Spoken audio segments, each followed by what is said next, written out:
سوچ کی غربت، آخر یہ ہے کیا چیز؟ آج ہم ایک ایسی کہانی پر بات کریں گے جو معاشرتی دباؤ، دکھاوے اور دولت کے اصل معنی پر ایک گہرا سوال اٹھاتی ہے۔ یہ کہانی بہت سادہ ہے، لیکن اس کا سبق وہ بہت گہرا ہے۔ کہانی شروع ہوتی ہے ایک ہندسے سے۔ 2 لاکھ، یہ قیمت ہے شادی کے ایک لہنگے کی۔ جی ہاں، صحیح سنا، صرف ایک جوڑے کی قیمت۔ اور بس یہی وہ نقطہ ہے جہاں سے ہماری کہانی کا اصل مسئلہ شروع ہوتا ہے۔ تو اس کہانی کے جو مرکزی کردار ہیں وہ ہیں سکندر حیات بابا، ایک خاموش طبیعت، گہری نظر رکھنے والے انسان۔ زندگی نے انہیں شاید بہت زیادہ ہنسنا نہیں سکھایا، لیکن ہاں، بہت گہرائی سے سوچنا ضرور سکھا دیا گا۔ تو سمجھیں کہ ہم یہ پوری کہانی انہی کی نظروں سے دیکھ رہے ہیں۔ وہ رنگ برنگی روشنیوں، شور اور موبائل کیمروں کی چمک سے بھرے ایک شادی ہال میں ایک کونے میں بیٹھے ہیں اور خاموشی سے بس یہ سارا تماشا دیکھ رہے ہیں۔ اور پھر اچانک کوئی ان کے پاس آتا ہے اور کان میں سرگوشی کرتا ہے۔ یہ صرف ایک جملہ نہیں تھا، یہ ایک دھماکے کی طرح تھا۔ یہ سنتے ہی بابا کے ماتھے پر پسینہ آ گیا۔ ایسا لگا جیسے کسی نے ان کے دل کو اپنی مٹھی میں دبوچ لیا ہو۔ اور یہی وہ بات تھی جو بابا کو کھائے جا رہی تھی، کیونکہ وہ اس خاندان کو جانتے تھے۔ باپ کی تنخواہ بمشکل 50,000 اور 2 بیٹے جو سارا دن چائے کے ہوٹلوں پر بیٹھ کر گزار دیتے تھے، تو پھر 2 لاکھ کا لہنگا کہاں سے آیا؟ یہ حساب سمجھ سے باہر تھا، سوائے اس معاشرتی دباؤ کے جس میں عزت بچانے کے لیے لوگ کچھ بھی کر گزرتے ہیں۔ تو بس یہ ایک خبر سننا تھی، اور بابا کے ذہن میں جیسے سوالوں کا ایک طوفان اٹھ کھڑا ہوا۔ ان کے اندر ایک ایسی کشمکش شروع ہو گئی، ایک ایسا شور جس کی آواز باہر کسی کو بھی سنائی نہیں دے رہی تھی۔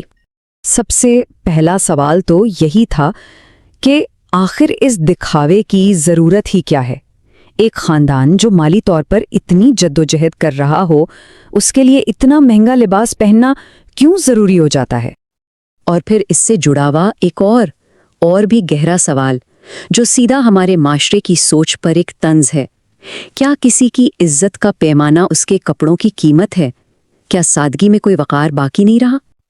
اور پھر تیسرا سوال جو سیدھا مسئلے کی جڑ تک جا پہنچا، کیا خوشی کا تعلق واقعی نمود و نمائش سے ہے؟ کیا ہماری خوشیاں تب تک ادھوری ہیں جب تک دنیا انہیں دیکھ نہ لے؟ لیکن کہانی میں ٹویسٹ ابھی باقی تھا۔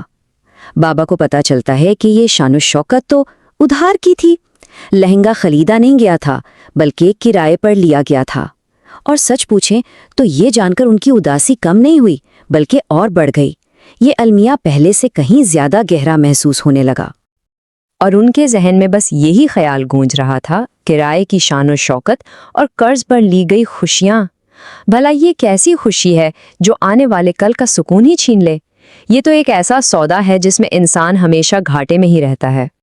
تو یہاں آ کر بابا کو احساس ہوا، انہیں سمجھ آیا کہ وہ جو کچھ دیکھ رہے ہیں اس کی اصل وجہ پیسوں کی کمی نہیں بلکہ کچھ اور ہی ہے۔ شادی کے اس شور و غل میں بابا دھیرے سے اپنے آپ سے کہتے ہیں، اور یہی اس پوری بات کا نچوڑ ہے۔ اصل مسئلہ غربت نہیں، بلکہ وہ احساس کمتری ہے جو ہمیں ایک دوسرے سے موازنہ کرنے اور دکھاوے کی ایک اندھی دوڑ میں دھکیل دیتا ہے۔ تو دیکھیں، فرق بالکل صاف ہے۔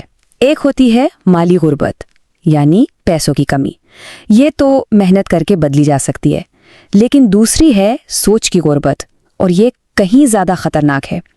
یہ احساس کمتری کا نام ہے، دکھاوے کی مجبوری کا نام ہے، اور دوسروں سے آگے نکلنے کی ایک کبھی نہ ختم ہونے والی دوڑ کا نام ہے۔ تو جب بابا اس مصنوعی شور اور جھوٹی روشنیوں سے باہر نکلیں اور رات کی خاموشی میں گھر کی طرف چلیں، تو ان کا ذہن ابھی تک سوالوں میں گھرا ہوا تھا، لیکن باہر کی ٹھنڈی ہوا میں ایک عجیب سا سکون تھا۔ انہوں نے اوپر آسمان کی طرف دیکھا، ستارے چمک رہے تھے بغیر کسی دکھاوے کے، اور بس اسی لمحے انہیں اپنا جواب مل گیا۔ وہ گہرا حقیقی سکون جو شادی ہال کی گھٹن میں نہیں مل رہا تھا، وہ یہاں اس سادگی میں موجود تھا۔ یہ احساس کہ اصل دولت اندر ہوتی ہے، باہر نہیں، اور یہ سکون ریشمی لہنگوں سے نہیں خریدا جا سکتا۔ تو اب آتے ہیں اس کہانی کے سب سے اہم حصے کی طرف۔ اس کا سبق کیا ہے؟ بابا نے اپنے اس تجربے سے کیا سیکھا، اور کس طرح ایک اکیلے انسان کی سوچ پورے معاشرے پر اثر ڈال سکتی ہے؟